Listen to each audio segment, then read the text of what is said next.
coat ৰাস্তাত গাদ হৈছে মানুহে মোবাইলত ফটো তুলি পঠাই দিব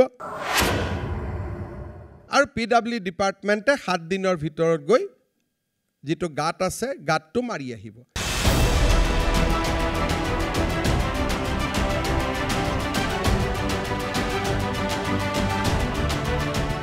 আজি আমি এই কামবিলাক কৰিব পাৰো আৰু যি মানুহক হাইয়েষ্ট লেভেল স্যাটিসফ্যাকশন দিব পাৰে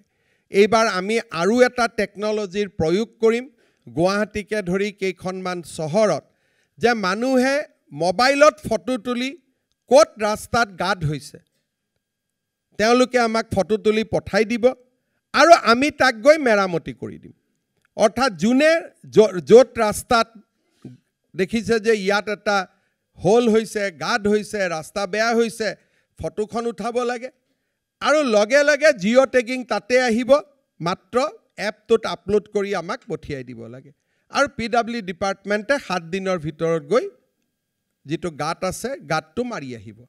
সকলোতে আমি কৰিব নোৱাৰো গাঁৱত কৰিব নোৱাৰো আৰ্থিক কথা থাকিব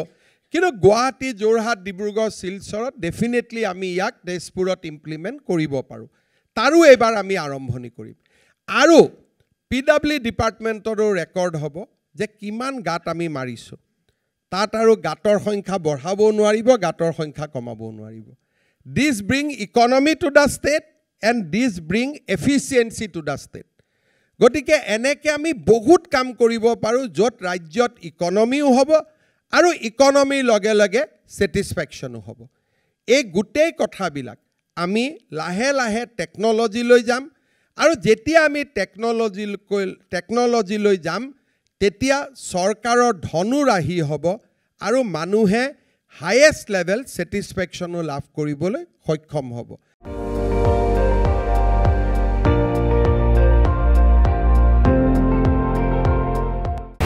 আপুনি চাই আছে ND24 সৰ্বশ্ৰেষ্ঠ নহয় সৰ্বোত্তমৰ দৌৰত